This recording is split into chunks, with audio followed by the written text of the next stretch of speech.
ਤੇ ਨਵੀਂ ਜ਼ਿੰਦਗੀ ਸ਼ੁਰੂ ਕਰਨੀ ਪੈਂਦੀ ਹੈ। ਬੰਦਾ ਇਸ ਚੀਜ਼ ਨੂੰ ਚਾਹੁੰਦਾ ਹੀ ਨਹੀਂ, ਇਸ ਲਈ ਬੰਦੇ ਨੂੰ ਜ਼ਹਿਰ ਵਰਗਾ ਲੱਗਦਾ ਹੈ ਸੱਚ।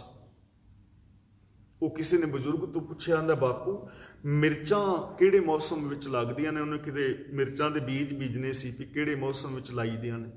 ਕਹਿੰਦਾ ਬਾਪੂ ਮਿਰਚਾਂ ਕਿਹੜੇ ਮੌਸਮ ਵਿੱਚ ਲੱਗਦੀਆਂ ਨੇ? ਕਹਿੰਦਾ ਪੁੱਤਰ ਮਿਰਚਾਂ ਦਾ ਕੋਈ ਮੌਸਮ ਨਹੀਂ, ਜਦੋਂ ਸੱਚ ਬੋਲੋ ਉਦੋਂ ਹੀ ਲੱਗ ਪੈਂਦੀਆਂ ਨੇ। ਜਦੋਂ ਸੱਚ ਬੋਲੋ ਮਿਰਚਾਂ ਉਦੋਂ ਹੀ ਲੱਗ ਜਾਂਦੀਆਂ। ਤਾਂ ਸੱਚ ਸੁਣੋ, ਗਾਵੀਏ ਸੁਣੀਏ। ਸਾਨੂੰ ਸੱਚ ਗਾਉਣਾ ਚਾਹੀਦਾ ਹੈ, ਬੋਲਣਾ ਚਾਹੀਦਾ ਹੈ। ਤੇ ਨਿਰਾ ਸੁਣਦੇ ਔਰ ਬੋਲਦੇ ਹੀ ਨਾ ਰਹੋ, ਮਨ ਰੱਖੀਏ ਭਾਓ। ਆਪਣੇ ਮਨ ਦੇ ਵਿੱਚ ਪ੍ਰੇਮ ਵੀ ਰੱਖੋ ਰੱਬ ਵਾਸਤੇ। ਪ੍ਰੇਮ ਦੇ ਨਾਲ ਇਹਨਾਂ ਚੀਜ਼ਾਂ ਨੂੰ ਮਨ ਵਿੱਚ ਟਿਕਾ ਲਓ। ਗੁਰੂ ਦੀ ਸਿੱਖਿਆ ਨੂੰ ਪ੍ਰੇਮ ਦੇ ਨਾਲ ਆਪਣੇ ਮਨ ਵਿੱਚ ਵਸਾ ਲਓ। ਮਨ ਦੇ ਅੰਦਰ ਪ੍ਰੇਮ ਪੈਦਾ ਕਰੋ, ਜਿਹੜੇ ਪ੍ਰੇਮ ਦੀ ਅਸੀਂ ਗੱਲ ਪਿੱਛੇ ਕਰ ਰਹੇ ਹਾਂ ਨਾ।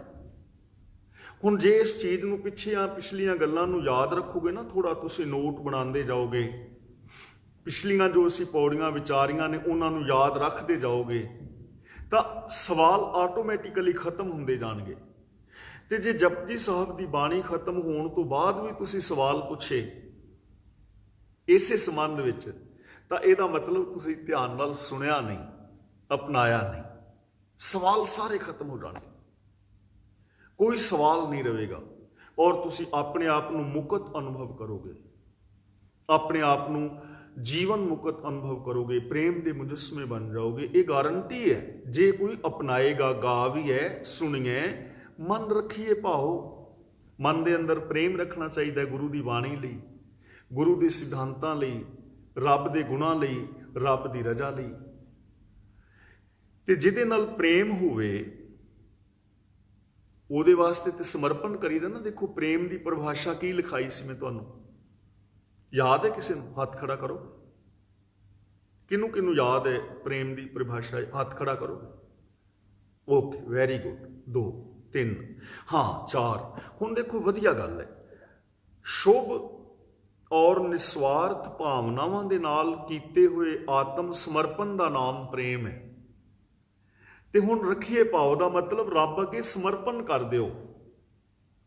ਪ੍ਰਭੂ ਦੇ ਇਹਨਾਂ ਗੁਣਾਂ ਨੂੰ ਸਮਰਪਣ ਦੇ ਨਾਲ ਸੁਣੋ, ਸਮਰਪਣ ਦੇ ਨਾਲ ਗਾਓ, ਉਹਨਾਂ ਦੇ ਉੱਤੇ ਅਮਲ ਕਰੋ, ਆਪਣੇ ਮਨ ਦੇ ਅੰਦਰ ਪਿਆਰ ਟਿਕਾ ਲਓ।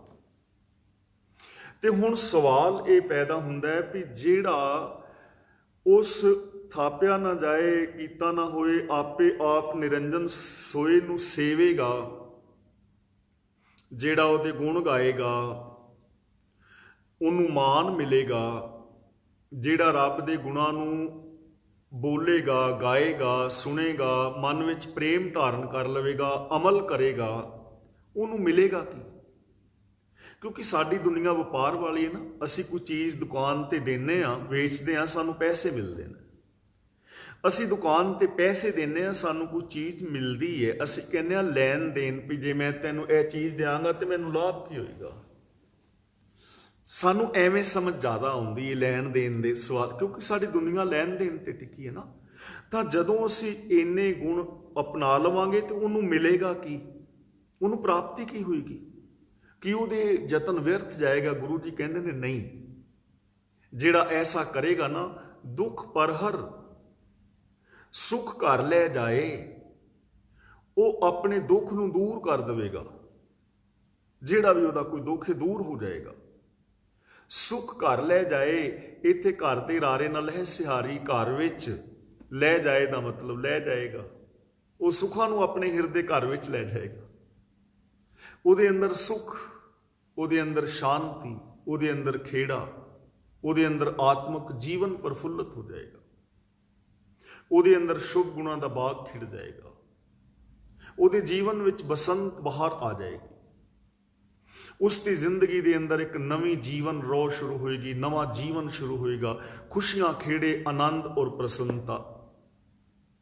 ਤਾਂ ਇਹਦਾ ਭਾਵ ਕਿ ਜੇ ਅਸੀਂ ਚਾਹੁੰਦੇ ਹਾਂ, ਮੈਂ ਜਾਂ ਤੁਸੀਂ ਜਾਂ ਥਰਡ ਪਰਸਨ, ਕੋਈ ਵੀ ਜਿਹੜਾ ਵੀ ਚਾਹੁੰਦਾ ਹੈ, ਤਾਂ ਉਹ ਰੱਬੀ ਗੁਣਾਂ ਨੂੰ ਗਾਏ, ਰੱਬੀ ਗੁਣਾਂ ਦੀ ਗੱਲ ਸੁਣੇ ਗੁਰਮਤਿ ਦੀ, ਉਹਦੇ ਤੇ ਉਹਨੂੰ ਇੰਪਲੀਮੈਂਟ ਕਰੇ, ਉਹ ਬੰਦਾ ਸੁਖੀ ਔਰ ਸ਼ਾਂਤ ਹੋ ਜਾਏਗਾ। ਉਹਦੇ ਦੁੱਖ ਮਿਟ ਜਾਣਗੇ, ਅਗਿਆਨਤਾ ਮਿਟ ਜਾਏਗੀ, ਉਹਨੂੰ ਕਰਮ ਕਾਂਡ ਕਰਨ ਦੀ ਜ਼ਰੂਰਤ ਨਾ ਪਵੇਗੀ। ਦੇਖੋ ਕਿੰਨਾ ਸਿੰਪਲ ਸਾਧਨ ਗੁਰੂ ਜੀ ਸਾਨੂੰ ਸੁਖੀ ਹੋਣ ਦਾ ਦੱਸ ਰਹੇ ਨੇ। ਤੇ ਲੋਕ ਸੁੱਖ ਕਿੱਥੇ ਲੱਭ ਰਹੇ ਨੇ? ਮੂਰਤੀਆਂ ਤਸਵੀਰਾਂ ਦੇ ਅੱਗੇ ਖੀਰਾਂ ਚੜਾ ਕੇ, ਪਕੌੜਿਆਂ ਨੂੰ ਭੋਗ ਲਵਾ ਕੇ, ਗਮਲੇ ਚੜਾ ਕੇ, ਤੀਰਥਾਂ ਤੇ ਨਹਾ ਕੇ ਲੋਕ ਮੁਕਤੀ ਚਾਹ ਰਹੇ ਨੇ। ਬਾਪੂ ਦੀ ਕੀਰਤਪੁਰ ਫੁੱਲ ਪਾ ਕੇ ਲੋਕ ਮੁਕਤੀ ਚਾਹ ਰਹੇ ਨੇ, ਸੁੱਖ ਚਾਹ ਰਹੇ ਨੇ ਜੋਤਸ਼ੀਆਂ ਨੂੰ ਹੱਥ ਵਿਖਾ ਕੇ। ਤਾਂ ਇਹਨਾਂ ਦੇ ਵਿੱਚ ਸੁੱਖ ਨਹੀਂ ਹਨ। ਸੁੱਖ ਤਾਂ ਬਿਲਕੁਲ ਇੱਕ ਡਿਫਰੈਂਟ ਚੀਜ਼ ਹੈ। ਸੁੱਖ ਅੰਦਰ ਪਏ ਨੇ, ਉਹਨਾਂ ਨੂੰ ਪ੍ਰਗਟ ਕਰਨਾ ਹੈ। ਗੁਣ ਅੰਦਰ ਨੇ, ਗੁਣਾਂ ਵਾਲੀ ਜ਼ਿੰਦਗੀ ਜੀਵੋ, ਸੁੱਖ ਪ੍ਰਗਟ ਹੋ ਜਾਣਗੇ। ਅਗਲਾ ਹੁਣ ਬਚਨ ਕਰਦੇ ਨੇ, ਗੁਰਮੁਖ ਨਾਦੰ ਗੁਰਮੁਖ ਵੇਦੰ ਗੁਰਮੁਖ ਰਿਹਾ ਸਮਾਈ। ਨਾਦੰ ਦਾ ਮਤਲਬ ਨਾਦ, ਆਵਾਜ਼, ਹੁਕਮ। ਗੁਰਮੁਖ ਦਾ ਮਤਲਬ ਗੁਰੂ ਦੇ ਰਾਹੀਂ। ਅਸੀਂ ਪੜ੍ਹ ਆਏ ਨਾ, ਸਚਿਆਰ ਹੋਣ ਦਾ ਸਾਧਨ ਕੀ ਹੈ? ਕਿਵ ਸਚਿਆਰਾ ਹੋਈ ਹੈ, ਕਿਵ ਸਚਿਆਰਾ ਹੋਈ ਹੈ। ਜਦੋਂ ਮੈਂ ਕੋਈ ਸਵਾਲ ਕਹਾਂ ਨਾ ਕਿ ਅਸੀਂ ਪੜ੍ਹ ਆਏ ਹਾਂ ਕਿ ਸਚਿਆਰ ਹੋਣ ਦਾ ਸਾਧਨ ਕੀ ਹੈ, ਤਾਂ ਅਨਮਿਊਟ ਰਹਿੰਦਿਆਂ ਹੋਇਆਂ, ਮਿਊਟ ਰਹਿੰਦਿਆਂ ਹੋਇਆਂ ਹੀ ਥੋੜ੍ਹਾ ਜਿਹਾ ਰਿਪੀਟ ਕਰ ਦਿਆ ਕਰੋ। ਮੈਨੂੰ ਤੁਹਾਡੇ 'ਚ ਬੋਲਦੇ ਹੋਏ ਮੂੰਹ ਦਿਸਣਗੇ ਤੇ ਮੈਨੂੰ ਸਮਝ ਆ ਜਾਏਗੀ ਕਿ ਤੁਸੀਂ ਬੋਲ ਰਹੇ ਹੋ, ਕਿਉਂਕਿ ਤਾਲਮੇਲ ਬਣਿਆ ਰਹੇਗਾ। ਤਾਂ ਸਚਿਆਰ ਹੋਣ ਦਾ ਸਾਧਨ ਕੀ ਸੀ? ਹੁਕਮ ਰਜ਼ਾਈ ਚੱਲਣਾ। ਪਰ ਉਸ ਹੁਕਮ ਦੀ ਸਮਝ ਕਿਵੇਂ ਪਵੇਗੀ ਵੀ ਹੁਕਮ ਕੀ ਹੈ? ਹੁਕਮ ਜੋ ਸ਼ੁਰੂ ਤੋਂ ਤੁਰਿਆ ਆ ਰਿਹਾ ਹੈ, ਉਹ ਹੁਕਮ ਦੀ ਸਮਝ ਕਿਵੇਂ ਪਵੇ? ਤਾਂ ਗੁਰਮੁਖ ਨਾਦੰ, ਨਾਦੰ ਦਾ ਮਤਲਬ ਸ਼ਬਦ, ਆਵਾਜ਼, ਹੁਕਮ। ਗੁਰਮੁਖ ਦਾ ਮਤਲਬ ਗੁਰੂ ਦੇ ਜ਼ਰੀਏ, ਗੁਰੂ ਦੀ ਰਾਹੀਂ, ਜਿਨ੍ਹਾਂ ਦਾ ਮੁਖ ਗੁਰੂ ਵੱਲ ਹੈ, ਜਿਨ੍ਹਾਂ ਦਾ ਮੁਖ ਗੁਰੂ ਵੱਲ ਹੈ।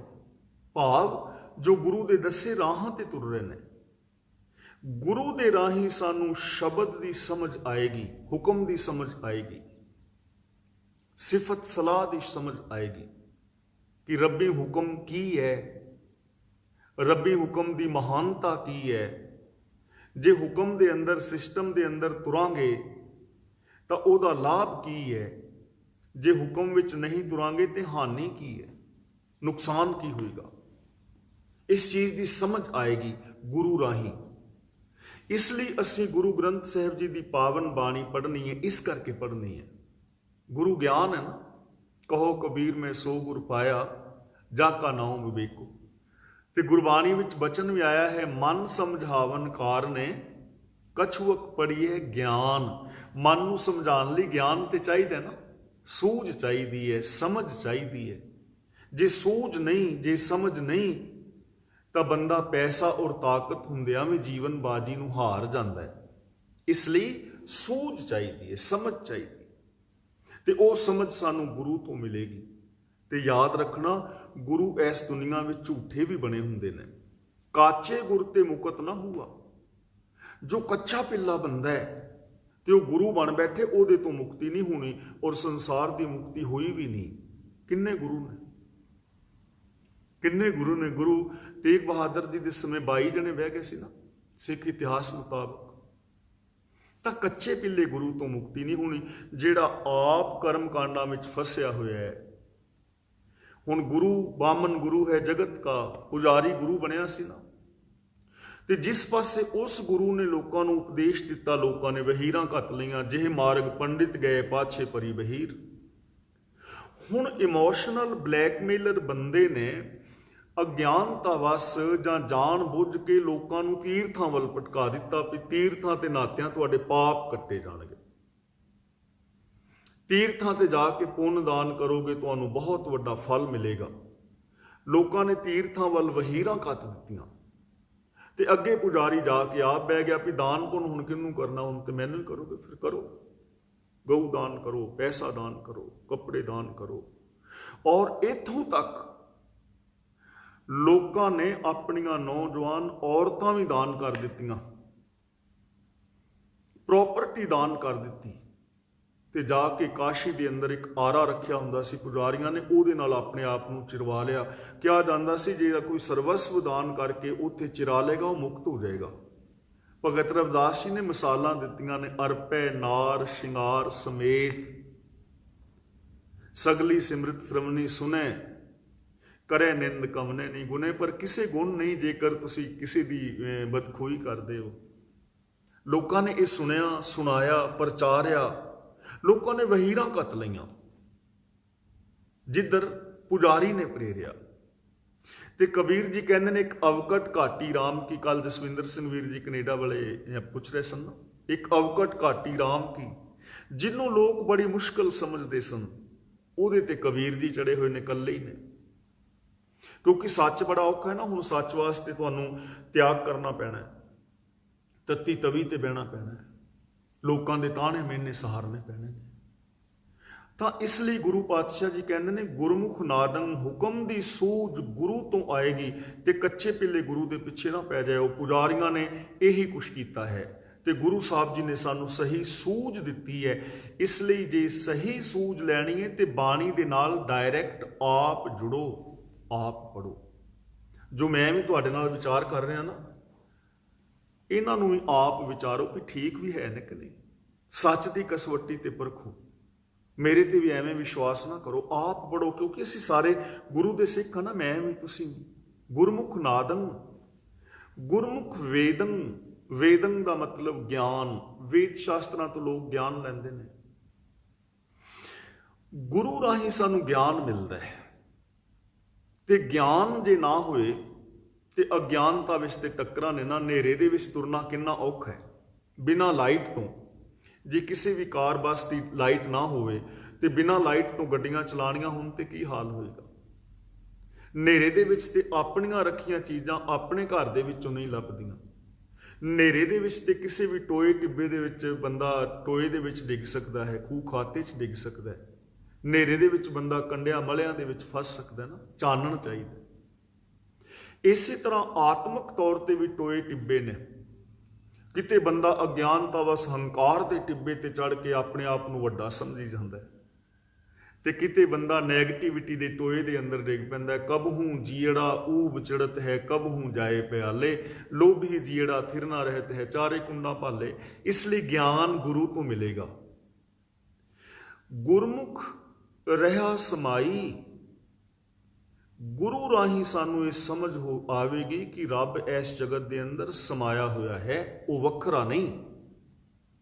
ਇੱਥੇ ਕਈ ਵਿਦਵਾਨਾਂ ਨੇ ਗੁਰਮੁਖ ਦਾ ਅਰਥ ਰੱਬ ਵੀ ਕੀਤਾ ਹੈ ਕਿ ਰੱਬ ਹੀ ਸਮਾਇਆ ਹੋਇਆ, ਪਰ ਉਹਦਾ ਗਿਆਨ ਵੀ ਸਾਨੂੰ ਗੁਰੂ ਰਾਹੀਂ ਹੋਏਗਾ। ਗੁਰੂ ਰਾਹੀਂ ਪਤਾ ਲੱਗੇਗਾ। ਦੇਖੋ, ਜਿਹੜੇ ਆਮ ਲੋਕ ਸਨ, ਉਹਨਾਂ ਨੇ ਆਪਣੇ ਆਪਣੇ ਰੱਬ ਕੱਢ ਲਏ। ਕਿੰਨੇ 33 ਕਰੋੜ ਦੇਵਤੇ, ਬਹੁ ਦੇਵਵਾਦ, ਫਿਰ ਤ੍ਰਿਦੇਵ ਮੂਰਤੀ ਸਿਧਾਂਤ, ਤ੍ਰਿਮੂਰਤੀ ਸਿਧਾਂਤ, ਕਿੰਨੇ ਸਾਰੇ ਰੱਬ ਕੱਢ ਲਏ। ਕਿੱਥੇ ਕਿੱਥੇ ਬੈਠੇ ਨੇ। ਕਿਸੇ ਨੇ ਕਿਹਾ ਉਹ ਸਵਰਗ ਵਿੱਚ ਬੈਠਾ ਹੈ, ਕਿਸੇ ਨੇ ਕਿਹਾ ਜੰਨਤ ਵਿੱਚ ਬੈਠਾ ਹੈ, ਕਿਸੇ ਨੇ ਕਿਹਾ ਬੈਕੁੰਠ ਵਿੱਚ ਬੈਠਾ ਹੈ। ਤੇ ਉਹਨਾਂ ਦੀਆਂ ਆਵਾਜ਼ਾਂ ਸੁਣ ਕੇ ਸਿੱਖ ਵੀ ਕਹਿਣ ਲੱਗ ਗਏ ਰੱਬ ਕਿਤੇ ਉੱਤੇ ਸੱਚਖੰਡ ਵਿੱਚ ਬੈਠਾ। ਪਰ ਗੁਰੂ ਸਾਹਿਬ ਕਹਿੰਦੇ ਨਾ ਭਾਈ, ਗੁਰਮੁਖ ਗੁਰੂ ਦੇ ਰਾਹੀਂ ਪਤਾ ਲੱਗੇਗਾ। ਰਿਹਾ ਸਮਾਈ, ਉਹ ਤੇ ਸਮਾਇਆ ਹੋਇਆ ਹੈ ਹਰ ਥਾਂ ਤੇ, ਵਿਆਪਕ ਹੈ। ਮੇਰੇ ਵਿੱਚ ਵੀ, ਤੁਹਾਡੇ ਵਿੱਚ ਵੀ, ਜੀਵ ਜਨਤਾ ਵਿੱਚ ਵੀ। ਜਲ ਥਲ ਮਹੀਲ ਪੂਰਿਆ, ਰਵਿਆ ਵਿੱਚ ਵਣਾ। ਲੋਗਾ ਭਰਮ ਨਾ ਭੂਲੋ ਭਾਈ, ਖਾਲਕ ਖਲਕ ਖਲਕ ਮੈਂ ਖਾਲਿਕ, ਪੂਰ ਰਹੋ ਸਰਬ ਠਾਈ। ਸਭ ਥਾਵਾਂ ਤੇ ਸਮਾਇਆ ਹੋਇਆ ਹੈ। ਗੁਰੂ ਰਾਹੀਂ ਇਸ ਗੱਲ ਦੀ ਸਮਝ ਆਏਗੀ। ਕਾਦੀ? ਗਿਆਨ ਮਿਲੇਗਾ, ਭਾਣੇ ਦੀ ਸਮਝ ਆਏਗੀ। ਰੱਬ ਕਾਇਨਾਤ ਦੇ ਕਣ ਕਣ ਵਿੱਚ ਸਮਾਇਆ ਹੋਇਆ ਹੈ, ਗੁਰੂ ਰਾਹੀਂ ਸਮਝ ਆਏਗੀ। ਤੇ ਹੁਣ ਅੱਗੇ ਇੱਕ ਵਿਸ਼ਵਾਸ ਦਾ ਖੰਡਨ ਕਰ ਰਹੇ ਨੇ। ਗੁਰ ਈਸਰ, ਗੁਰ ਗੋਰਖ ਬਰਮਾ, ਗੁਰ ਪਾਰਬਤੀ ਮਾਈ। ਗੁਰ ਈਸਰ, ਗੁਰ ਗੋਰਖ ਬਰਮਾ, ਗੁਰ ਪਾਰਬਤੀ ਮਾਈ। ਹੁਣ ਕਈ ਲੋਕਾਂ ਨੇ ਖਿਆਲ ਦਿੱਤਾ, ਖਾਸ ਕਰ ਇੰਡੀਆ ਦੇ ਅੰਦਰ, ਕਿ ਜੋ ਬ੍ਰਹਮਾ ਹੈ ਉਹ ਉਤਪਤੀ ਕਰਦਾ ਹੈ, ਸੰਸਾਰ ਦੀ ਰਚਨਾ ਕਰਦਾ ਹੈ। ਦੂਜਾ ਖਿਆਲ ਦਿੱਤਾ ਕਿ ਵਿਸ਼ਨੂੰ ਭਗਵਾਨ ਸੰਸਾਰ ਦੀ ਪਾਲਣਾ ਕਰਦਾ ਹੈ ਤੇ ਸ਼ਿਵ ਵਿਨਾਸ਼ ਕਰਦਾ ਹੈ ਤੇ ਲੇਖਾ ਜੋਖਾ ਕਰਦਾ ਹੈ।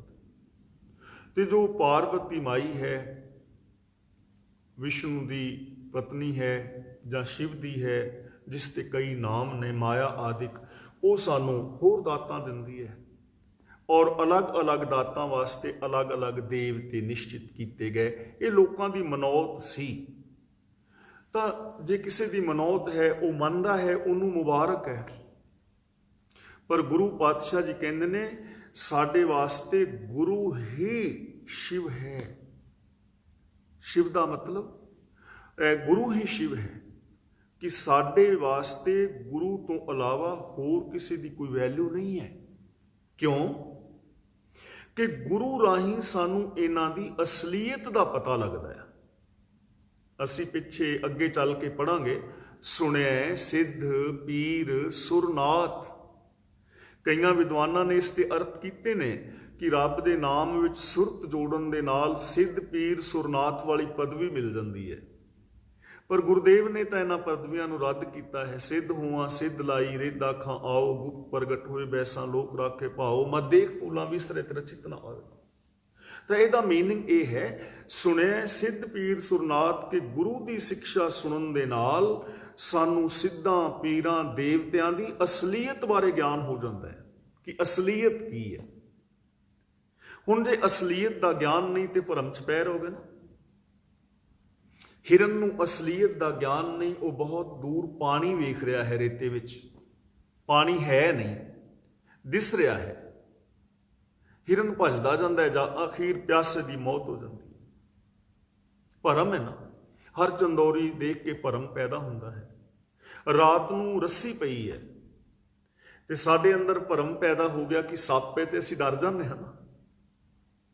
ਤਾਂ ਭਰਮ ਜ਼ਿੰਦਗੀ ਦੇ ਅੰਦਰ ਦੁੱਖ ਪੈਦਾ ਕਰਦਾ ਹੈ। ਇਸ ਲਈ ਜੀਵਨ ਵਿੱਚ ਅਸਲੀਅਤ ਦਾ ਪਤਾ ਹੋਣਾ ਚਾਹੀਦਾ ਕਿ ਅਸਲੀਅਤ ਕੀ ਹੈ। ਦੇਖੋ, ਜੋ ਮੈਂ ਤੁਹਾਡੇ ਸਾਹਮਣੇ ਬੋਲ ਰਿਹਾ ਨਾ, ਇਹਨੂੰ ਮੇਰੀ ਅਸਲੀਅਤ ਨਾ ਸਮਝ ਲੈਣਾ। ਇਹ ਮੇਰੀ ਅਸਲੀਅਤ ਨਹੀਂ ਹੈ। ਮੇਰੀ ਮੈਂਟੈਲਿਟੀ ਕੀ ਹੈ, ਮੇਰੀ ਅਸਲੀਅਤ ਉਹ ਹੋਏਗੀ। ਮੇਰੇ ਵਿਹਾਰ ਨੂੰ ਵੇਖੋਗੇ ਕਿ ਮੇਰੇ ਵਿਹਾਰ ਵਿੱਚ ਵੀ ਚੀਜ਼ਾਂ ਹੈ ਨੇ। ਅਸਲੀਅਤ ਉਹਨੂੰ ਕਵਾਂਗੇ ਕਿ ਜੋ ਕੁਝ ਅਸੀਂ ਸੁਣ ਰਹੇ ਹਾਂ, ਵੇਖ ਰਹੇ ਹਾਂ, ਪ੍ਰੈਕਟੀਕਲ ਕੀਤਿਆਂ ਵੀ ਉਹੀ ਚੀਜ਼ ਹੋਵੇ ਉਸੇ ਤਰ੍ਹਾਂ, ਉਹਨੂੰ ਅਸਲੀਅਤ ਜਾਂ ਸੱਚ ਕਹਿੰਦੇ ਨੇ। ਤੇ ਜੇ ਮੇਰੇ ਜੀਵਨ ਨੂੰ ਤੁਸੀਂ ਪਰਖੋ ਤੇ ਜੋ ਮੈਂ ਕਹਿ ਰਿਹਾ ਵੀ ਤੁਸੀਂ ਐਵੇਂ ਦੇ ਬਣੋ ਤੇ ਮੈਂ ਆਪ ਉਵੇਂ ਦਾ ਨਾ ਹੋਇਆ, ਫਿਰ ਅਸਲੀਅਤ ਤੇ ਨਾ ਹੋਈ। ਅਸੀਂ ਵੇਖਦੇ ਹਾਂ ਅਸਲੀਅਤ ਫਿਰ ਬਹੁਤ ਦੇਰ ਬਾਅਦ ਪ੍ਰਗਟ ਹੁੰਦੀ ਹੈ ਤੇ ਉਦੋਂ ਤੱਕ ਬਹੁਤ ਨਾਸ਼ ਹੋ ਚੁੱਕਿਆ ਹੁੰਦਾ ਹੈ। ਸੱਚੇ ਸੌਦੇ ਵਾਲੇ ਨੂੰ ਲੋਕਾਂ ਨੇ ਪਿਤਾ ਜੀ ਕਿਹਾ ਨਾ, ਰੱਬ ਕਿਹਾ, ਮੈਸੇਂਜਰ ਆਫ ਗੋਡ। ਦੇਖੋ, ਮੈਂ ਕਿਸੇ ਦਾ ਵਿਰੋਧੀ ਨਹੀਂ, ਕਿਸੇ ਦਾ ਪੱਕੀ ਨਹੀਂ, ਲੇਕਿਨ ਅਸਲੀਅਤ ਨਹੀਂ ਸੀ ਨਾ। ਉਹ ਅਸਲੀਅਤ ਕੁਛ ਹੋਰ ਸੀ। ਆਸਾਰਾਮ ਦੀ ਅਸਲੀਅਤ ਕੁਛ ਹੋਰ ਨਿਕਲੀ, ਵਿਚਾਰਾ ਜੇਲ੍ਹ ਵਿੱਚ ਬੈਠਾ ਨਾ। ਕਿੰਨੇ ਲੋਕਾਂ ਦੀ ਅਸਲੀਅਤ ਰੋਜ਼ ਪ੍ਰਗਟ ਹੁੰਦੀ। ਤਾਂ ਗੁਰੂ ਪਾਤਸ਼ਾਹ ਜੀ ਕਹਿੰਦੇ ਨੇ ਸਾਡੇ ਵਾਸਤੇ ਗੁਰੂ ਹੀ ਸ਼ਿਵ ਹੈ। ਕਿਉਂ? ਕਿ ਗੁਰੂ ਰਾਹੀਂ ਸਾਨੂੰ ਸ਼ਿਵ ਦੀ ਅਸਲੀਅਤ ਬਾਰੇ ਪਤਾ ਲੱਗੇਗਾ। ਗੁਰ ਗੋਰਖ, ਗੁਰੂ ਹੀ ਗੋਰਖ ਹੈ, ਗੁਰੂ ਹੀ ਬ੍ਰਹਮਾ ਹੈ। ਸਾਡੇ ਵਾਸਤੇ ਗੁਰੂ ਹੀ ਪਾਰਵਤੀ ਮਾਈ ਹੈ। ਮੀਨਸ ਕਿ ਸਾਡੇ ਵਾਸਤੇ ਇਹਨਾਂ ਦੀ ਕੋਈ ਵੈਲਿਊ ਨਹੀਂ ਹੈ। ਗੁਰੂ ਰਾਹੀਂ ਇਹਨਾਂ ਦੀ ਅਸਲੀਅਤ ਦਾ ਗਿਆਨ ਹੁੰਦਾ ਹੈ।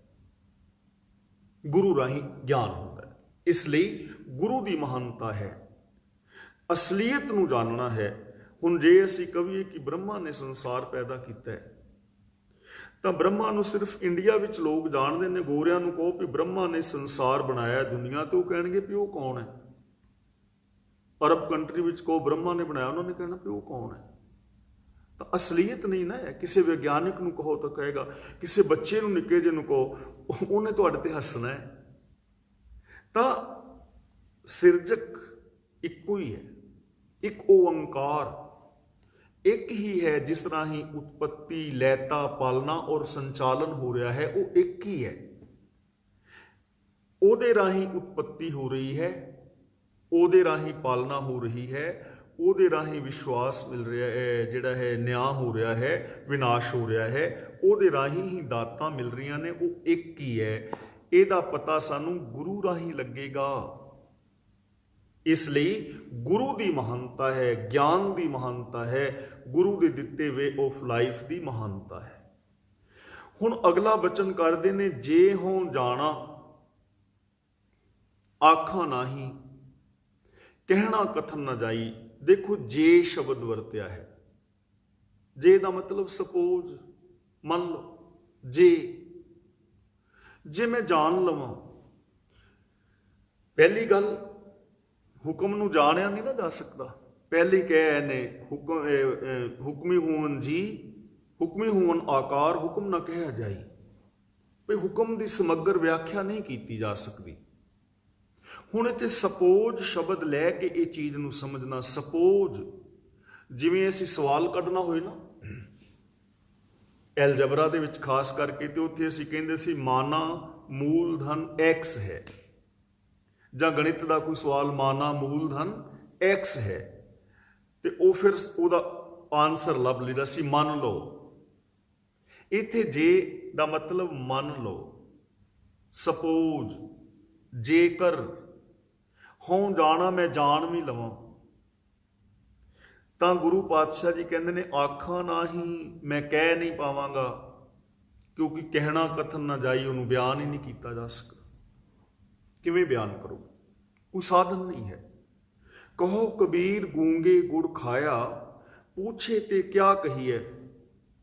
ਗੂੰਗੇ ਨੂੰ ਮਠਿਆਈ ਖਵਾ ਦਿਓ, ਗੁੜ ਖਵਾ ਦਿਓ, ਉਹਦਾ ਸਵਾਦ ਤੇ ਮਾਣੇਗਾ, ਤੇ ਉਹ ਤੋਂ ਪੁੱਛੋ ਹਾਂ ਬਈ ਕਿਵੇਂ ਲੱਗਾ। ਉਹ ਨੱਚ ਸਕਦਾ ਹੈ, ਰੌਲਾ ਪਾ ਸਕਦਾ ਹੈ, ਹੱਸ ਸਕਦਾ ਹੈ, ਲੇਕਿਨ ਬੋਲ ਨਹੀਂ ਸਕਦਾ, ਕਿਉਂਕਿ ਉਹਦੇ ਕੋਲ ਸ਼ਬਦ ਨਹੀਂ ਹਨ। ਇਹ ਚੀਜ਼ ਨੂੰ ਐਵੇਂ ਅਸੀਂ ਸਮਝ ਸਕਦੇ ਹਾਂ। ਇੱਕ ਬੂੰਦ ਸਮੁੰਦਰ ਚੋਂ ਨਿਕਲੀ ਹੈ, ਇੱਕ ਬੂੰਦ ਪਾਣੀ ਦੀ। ਸਮੁੰਦਰ ਬਾਰੇ ਉਹਨੂੰ ਕਹੋ ਵੀ ਤੂੰ ਸਮੁੰਦਰ ਦਾ ਹਿੱਸਾ ਹੈ, ਸਮੁੰਦਰ ਬਾਰੇ ਬੋਲ, ਕੁਛ ਦੱਸ, ਤੇ ਬੂੰਦ ਕੀ ਦੱਸੇਗੀ? ਜੋ ਦੱਸੇਗੀ ਇੰਨਾ ਕੀ ਦੱਸੇਗੀ ਨਾ, ਕਿਉਂਕਿ ਬੂੰਦ ਐਨੀ ਕਹੇ, ਜੋ ਉਹ ਕਹੇਗੀ ਇੰਨਾ ਕਹੇਗੀ। ਮਜਬੂਰੀ ਹੈ, ਉਸ ਤੋਂ ਜ਼ਿਆਦਾ ਕਹਿ ਹੀ ਨਹੀਂ ਪਾਏਗੀ। ਤੇ ਜੇ ਉਸ ਬੂੰਦ ਨੂੰ ਹੁਣ ਪਾਣੀ ਵਿੱਚ, ਸਮੁੰਦਰ ਵਿੱਚ ਸੁੱਟ ਦਵੀਏ, ਹੁਣ ਉਹ ਬੂੰਦ ਸਮੁੰਦਰ ਜਿੱਡੀ ਮਹਾਨ ਹੋ ਗਈ, ਤੇ ਹੁਣ ਅਸੀਂ ਆਵਾਜ਼ਾਂ ਮਾਰੀਏ ਕਿ ਇਹ ਬੂੰਦ ਹੁਣ ਤੂੰ ਸਮੁੰਦਰ ਵਰਗੀ ਹੋ ਗਈ ਹੈ, ਹੁਣ ਸਾਨੂੰ ਦੱਸ ਵੀ ਸਮੁੰਦਰ ਵਿੱਚ ਕੀ ਕੁਝ ਹੈ। ਅੱਗੋਂ ਆਵਾਜ਼ ਨਹੀਂ ਆਉਣੀ, ਕਿਉਂਕਿ ਹੁਣ ਬੂੰਦ ਨਹੀਂ ਰਹੀ। ਜਦੋਂ ਤੱਕ ਵੱਖਰੀ ਹੈ ਉਦੋਂ ਤੱਕ ਜੋ ਕਹੇਗੀ ਉਹ ਇੰਨਾ ਕੁ ਹੋਏਗਾ, ਤੇ ਜਦੋਂ ਬੂੰਦ ਸਮੁੰਦਰ ਵਿੱਚ ਮਿਲ ਗਈ ਉਦੋਂ ਕੁਝ ਕਹਿ ਨਹੀਂ ਪਾਏਗੀ, ਕਿਉਂਕਿ ਹੁਣ ਬੂੰਦ ਰਹੀ ਨਹੀਂ। ਕਿਵੇਂ ਕਹੋ? ਜਦੋਂ ਤੱਕ ਮੈਂ ਰੱਬ ਤੋਂ ਵੱਖਰਾ ਹਾਂ, ਮੇਰੀ ਸੁਰਤ ਵੱਖਰੀ ਹੈ, ਉਦੋਂ ਤੱਕ ਮੈਂ ਜੋ ਕੁਝ ਕਵਾਂਗਾ ਇੰਨਾ ਕੁ ਹੋਏਗਾ। ਕਿਣਕੇ ਬਰਾਬਰ ਇਸ ਬ੍ਰਹਿਮੰਡ ਬਾਰੇ ਜੋ ਮੈਂ ਕਹਾਂਗਾ ਉਹ ਰੇਤ ਦੇ ਜਰਰੇ ਨਾਲੋਂ ਵੀ ਘੱਟ ਹੋਏਗਾ। ਤੇ ਜੇ ਮੈਂ ਆਪਣੀ ਸੁਰਤ ਨੂੰ ਉਸ ਰੱਬੀ ਦੇ ਵਿੱਚ ਲੀਨ ਕਰਦਿਆਂ ਸਮਗਰਤਾ ਦੇ ਵਿੱਚ, ਫਿਰ ਮੈਂ ਕੀ ਕਵਾਂਗਾ? ਕਿਉਂਕਿ ਮੈਂ ਹੀ ਨਹੀਂ ਰਿਹਾ। ਤੂੰ ਕਰਤਾ ਤੂੰ ਹੁਆ, ਮੁਝ ਮੈਂ ਰਹਾ ਨਾ ਹੂੰ। ਤਾਂ ਇਹਦਾ ਭਾਵ ਇਹ ਹੈ ਕਿ ਜੇ ਕੋਈ ਜਾਣ ਵੀ ਲਵੇ, ਸਵਾਦ ਨੂੰ ਮਾਣ ਲਵੇ, ਰਸ ਨੂੰ ਮਾਣ ਲਵੇ, ਤਾਂ ਕਹਿ ਨਹੀਂ ਸਕਦਾ, ਕਿਉਂਕਿ ਇੰਨਾ ਵੱਡਾ ਰਸ ਹੈ, ਉਹ ਬਿਆਨ ਕਰਨ ਤੋਂ ਪਰੇ ਹੈ। ਇਹ ਚੀਜ਼ ਨੂੰ ਸਿੰਪਲ ਵੀ ਸਮਝ ਸਕਦੇ ਹੋ। ਤੁਸੀਂ ਗੁਲਾਬ ਦਾ ਫੁੱਲ ਦੇਖਦੇ ਹੋ ਤੇ ਤੁਸੀਂ ਕਹਿੰਦੇ ਹੋ ਵਾਹ ਕਿੰਨਾ ਸੋਹਣਾ ਫੁੱਲ ਹੈ। ਤੁਸੀਂ ਸਾਹਮਣੇ ਦੇਖ ਰਹੇ ਹੋ ਨਿੱਕਾ ਜਿਹਾ ਫੁੱਲ ਹੈ, ਤੁਸੀਂ ਹੀ ਕਲਮ ਲਗਾਈ, ਤੁਹਾਡੇ ਹੀ ਘਰ ਉੱਗਿਆ ਹੋਇਆ ਹੈ, ਤੁਹਾਡੇ ਗਾਰਡਨ ਦੇ ਵਿੱਚ, ਬਾਗ ਦੇ ਵਿੱਚ ਗੁਲਾਬ ਦਾ ਫੁੱਲ। ਤੁਸੀਂ ਕਹਿੰਦੇ ਹੋ ਬੜਾ ਸੁੰਦਰ ਹੈ, ਤੇ ਮੈਂ ਪੁੱਛਾਂ ਵੀ ਭੈਣ ਜਾਂ ਵੀਰ ਕਿੰਨਾ ਸੋਹਣਾ ਹੈ ਫੁੱਲ, ਤੁਸੀਂ ਕਹੋਗੇ ਬੜਾ, ਤੇ ਮੈਂ ਕਹਾਂ ਬੜਾ ਦਾ ਮਤਲਬ ਕਿੰਨਾ, ਕਿਲੋ ਸੋਹਣਾ ਹੈ, 2 ਕਿਲੋ ਸੋਹਣਾ ਹੈ, 1 ਮੀਟਰ 2 ਮੀਟਰ ਕੋਈ ਲੰਬਾਈ ਚੌੜਾਈ, ਤੇ ਤੁਸੀਂ ਕਹੋਗੇ ਵੀ ਸੁੰਦਰਤਾ ਦੀ ਲੰਬਾਈ ਚੌੜਾਈ ਥੋੜੀ ਹੁੰਦੀ ਹੈ। ਮਾਣ ਸਕਦੇ ਆ, ਕਹਿ ਨਹੀਂ ਸਕਦੇ ਕਿ ਇੰਨਾ ਸੋਹਣਾ ਹੈ। ਕਿਹੜਾ ਤੁਹਾਡੇ ਕੋਲ ਮੀਟਰ ਹੈ ਉਹਨੂੰ ਨਾਪਣ ਲਈ? ਤੁਹਾਡਾ ਹੀ ਲਾਇਆ ਹੋਇਆ ਫੁੱਲ, ਤੁਸੀਂ ਉਹਨੂੰ ਮਾਣ ਕੇ ਵੇਖ ਕੇ ਅਚਰਜ ਹੈਰਾਨ ਹੋ ਸਕਦੇ ਹੋ, ਪਰ ਬਿਆਨ ਨਹੀਂ ਕਰ ਸਕਦੇ, ਕਿਉਂਕਿ ਸੁੰਦਰਤਾ ਨੂੰ ਬਿਆਨ ਕਰਨ ਲਈ ਸ਼ਬਦ ਨਹੀਂ ਹੈ ਨਾ। ਜੇ ਹੋਂ ਜਾਣਾ ਆਖਾਂ ਨਾਹੀਂ, ਕਹਿਣਾ ਕਥਨ ਨਾ ਜਾਈ। ਮੈਂ ਇਸ ਸਮਗਰਤਾ ਦੇ ਬਾਰੇ ਕੁਛ ਨਹੀਂ ਬਿਆਨ ਕਰ ਸਕਦਾ, ਅੰਤ ਨਹੀਂ ਪਾ ਸਕਦਾ। ਮੈਂ ਇਹਦਾ ਆਨੰਦ ਮਾਣ ਸਕਣਾ, ਗੁਣਾਂ ਦਾ ਆਨੰਦ ਮਾਣ ਸਕਦਾ, ਪਰ ਉਹ ਕੈਸਾ ਰਸ ਹੈ ਮੈਂ ਉਹਨੂੰ ਬਿਆਨ ਨਹੀਂ ਕਰ ਪਾਵਾਂਗਾ, ਸਮਗਰਤਾ ਬਾਰੇ ਨਹੀਂ ਕਹਿ ਪਾਵਾਂਗਾ। ਹੁਣ ਇਸ ਲਈ ਫਿਰ ਸਾਨੂੰ ਕੀ ਕਰਨਾ ਚਾਹੀਦਾ? ਐਸੀ ਜ਼ਿੰਦਗੀ ਸਾਨੂੰ ਵੀ ਮਿਲ ਸਕਦੀ ਹੈ, ਮੈਨੂੰ ਵੀ, ਤੁਹਾਨੂੰ ਵੀ, ਹੋਰ ਵੀ ਸਾਰਿਆਂ ਨੂੰ। ਉਹਦੇ ਲਈ ਕੀ ਕਰਨਾ ਚਾਹੀਦਾ?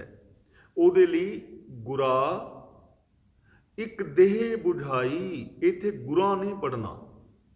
ਜਦੋਂ ਕਿਸੇ ਨਾਉਨ ਦੇ ਨਾਲ ਕੰਨਾ ਲਗਾ ਕੇ ਸੰਬੋਧਨ ਵਾਚਕ ਬਣਾਇਆ ਜਾਂਦਾ ਹੈ, ਉਦੋਂ ਉਹਦਾ ਪਾਠ ਬਿੰਦੀ ਤੋਂ ਬਿਨਾਂ ਹੁੰਦਾ ਹੈ। ਗੁਰਾ, ਹੇ ਗੁਰੂ ਜੀ, ਇੱਕ ਦੇਹ ਬੁਝਾਈ, ਬੁਝਾਈ ਦਾ ਮਤਲਬ ਸੂਝ, ਗਿਆਨ, ਸਮਝ, ਸਿੱਖਿਆ। ਗੁਰਾ ਇੱਕ ਦੇਹ ਬੁਝਾਈ ਕਿ ਮੈਨੂੰ ਇੱਕ ਸਿੱਖਿਆ ਦੇ, ਮੈਨੂੰ ਇੱਕ ਸੂਝ ਬਖਸ਼, ਮੇਰੇ ਤੇ ਰਹਿਮਤ ਕਰ। ਕਿਹੜੀ ਸੂਝ, ਕਿਹੜੀ ਸਿੱਖਿਆ? ਸਭਨਾ ਜੀਆਂ ਕਾ ਇੱਕ ਦਾਤਾ, ਕਿ ਸਾਰਿਆਂ ਜੀਵਾਂ ਨੂੰ ਦਾਤਾਂ ਦੇਣ ਵਾਲਾ ਇੱਕੋ ਹੀ ਹੈ। ਮੈਨੂੰ ਇਹ ਵਿਸ਼ਵਾਸ ਦੇ, ਮੈਨੂੰ ਇਹ ਸਿੱਖਿਆ ਦੇ, ਮੈਨੂੰ ਇਹ ਸੂਝ ਬਖਸ਼ ਕਿ ਸਾਰਿਆਂ ਜੀਵਾਂ ਨੂੰ ਦਾਤਾਂ ਦੇਣ ਵਾਲਾ ਇੱਕੋ ਹੀ ਹੈ, ਅਲੱਗ-ਅਲੱਗ ਨਹੀਂ ਹਨ। ਇਹ ਗੱਲ ਧਿਆਨ ਰੱਖਣਾ। ਇੱਕ ਓੰਕਾਰ, ਉਹ ਇੱਕ ਹੀ ਹੈ। ਇੱਕੋ ਆਕਸੀਜਨ ਦੇ ਨਾਲ ਸਾਰੇ ਜ਼ਿੰਦਾ ਨੇ, ਇੱਕੋ ਢੰਗ ਦੇ ਨਾਲ ਸਾਰੇ ਜੀਵ ਜੰਤ ਪੈਦਾ ਹੋ ਰਹੇ ਨੇ, ਇੱਕੋ ਹੀ ਸਿਸਟਮ ਹੈ ਸਾਰਿਆਂ ਵਾਸਤੇ।